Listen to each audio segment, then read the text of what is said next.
Well, hello, Ben here with the DIY Homefront channel, and there is my DIY stump bucket. I made it a couple weeks ago, and here I am trying to get rid of some palmetto bushes. But before we watch any more of that footage, let me take you back to how this started. Well, it's another day on the Homefront, and another project I've been wanting to get to for quite a while. I've got a tractor behind me, and I've got a plate of steel, and I got some cardboard. So what could we be working on today? Well, I built a stump bucket for the front of my John Deere 25R tractor, which required me to learn how to use a plasma cutter. And by the end of the stump bucket build, I was actually cutting pretty good with that plasma cutter. I started welding everything together with a flux core welder, but then I moved on to another machine and that could do stick welding, so I did a bunch of stick welding. I even built a small tooth bar to go on the end of the stump bucket to help bite into the ground a little better. After a few coats of black paint, it was looking pretty good, which leads us up to, let's put this stump bucket to work. Well, the DIY Homefront channel has quite a few videos, so if you'd like, check them out. Well, the first thing we've got to do before we use the stump bucket is actually put the stump bucket on the tractor. I designed my homemade stump bucket to be able to mount to the pallet forks that I already had for my John Deere 1025R tractor. So the first thing to do is to remove the pallet forks and then line the pallet fork frame up to the stump bucket and get it attached. The bottom of the pallet fork just slides down into a groove that I created on the back of the stump bucket. And then all I have to do is line up the bolt holes and bolt the top to the quick attach forklift frame. Well, in total there's 4 of these carriage bolts that go through the pallet fork frame and the stump bucket. And all of them have a flat washer, a locking washer, and then the nut. To be honest, it's not as easy lining things up as I thought it would be. I'm sure over time I'll get better at it, but it's pretty difficult trying to get those holes lined up, and I had to tug and pull on the stump bucket by hand to get all 4 of those carriage bolts in. Well, the final step is just to tighten up all the bolts, and the stump bucket is attached to the tractor. Well, I purchased a backup camera system and I had attached it to my tractor, and the goal was to be able to see what the stump bucket was doing, since a lot of the times it's in front of the hood and I can't see it. But the camera did not work like I had hoped. I ordered some more materials, and when I get around to redoing it and making it work properly, I'll combine all of that video footage together. Well, this is a money shot for all the other YouTubers out there that videotape stuff. Yeah, I thought I had the camera set up and I did. I just didn't have it on.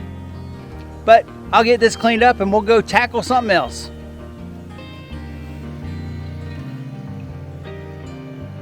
Well, the first big project I wanted to tackle with this stump bucket was cleaning up a bunch of palmetto bushes. Well, on the back side of my property, the forestry department has come along at some point and done a burn line where they take a bulldozer and it's got a big plow behind it, and it lifts up the dirt and slings it over as a fire break. So the property is very unlevel. It's got a lean to it, and it would be nice if I could sort of flatten some of that down. Well, the first couple years I was here, before the fence was built, I ended up just cutting all this with a lawnmower. But I ended up building a fence, and then I could get the lawnmower behind the fence. But after a while, the palmetto bushes just kept growing, and it's gotten to a point where there's really just not enough room to navigate a lawnmower to cut this area. And it's a lot easier to maintain a fence and to keep things from growing in it if you have access to both sides of it.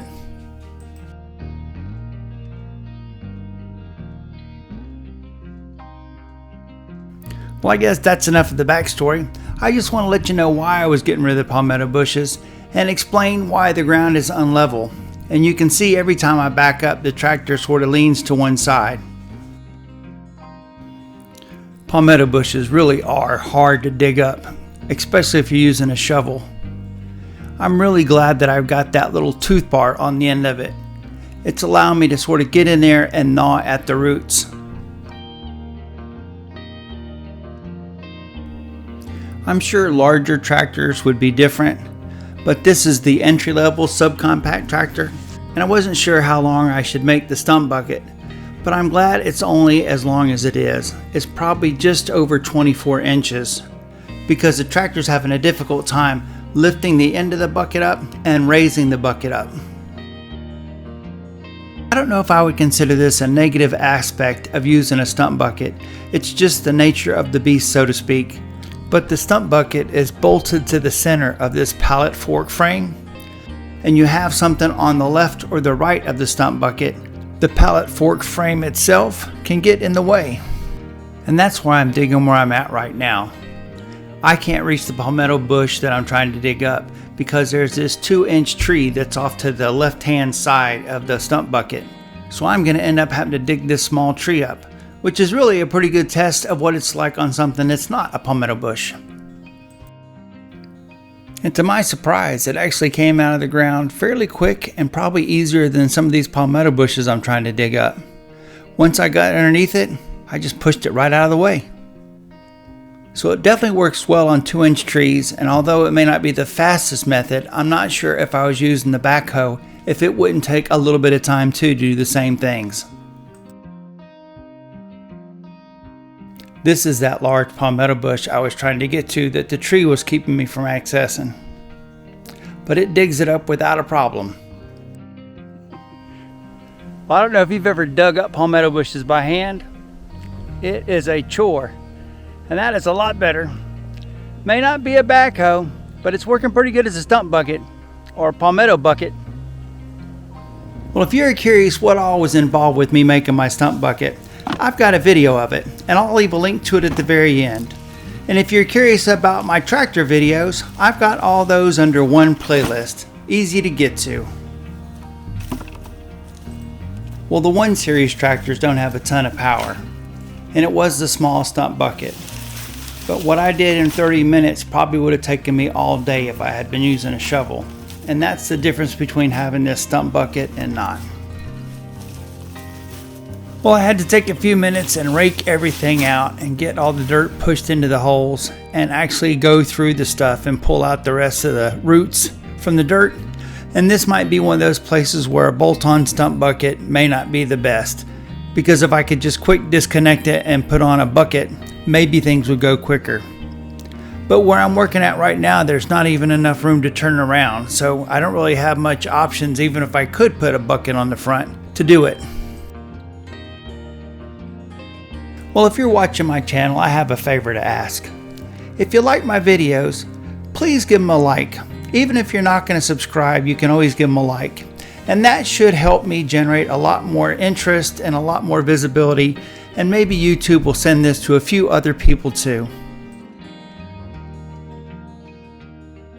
It's funny, when you're on your tractor, you really can't see what the tractor's doing. And I am surprised how the front tires, the tread almost completely disappears whenever I'm trying to pull up on these palmetto bushes. It's almost like the rim is just riding on the ground and the rubber tread is just a bumper for it. Well, that was a pretty big palmetto bush I got out.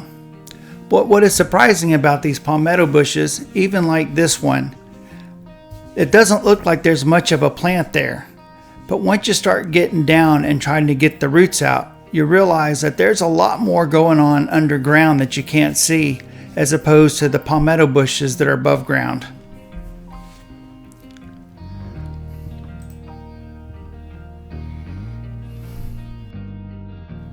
Well, if you choose to make your own DIY stump bucket, I would definitely recommend that you take the time and make some kind of tooth bar or something similar to it for the tip of it. It really does seem to make a big difference in its ability to dig in and get at those roots.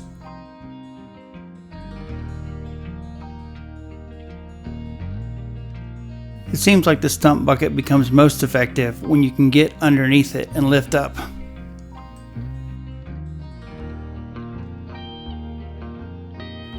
Well, now that you've seen how the tractor did with the stump bucket on it, let's do a little bit of a review on how things worked. I would say overall that does pretty good. Well, I'm glad I did that with the teeth. They are taking a lot of abuse. One thing I didn't expect is the cylinders got hot. Hot enough that I didn't want to keep my hand on them too long. I'll have to pay attention the next time I'm using the bucket for just moving dirt around to see how much I work them and how hot those cylinders get. But they definitely got hot. I let it cool down for a while before I started back. Well, I still need to level stuff out and get the palmettos out. You can see why those palmetto bushes are just so hard to get out. The roots go everywhere. The little tree, no roots at all. But those palmetto bushes, man, they got a lot. Well, there you have it. There's an update on the stump bucket. I hope that provokes you guys to try some things yourselves. Until the next time, like, subscribe, check out my playlist, and I'll see you in whatever video comes next.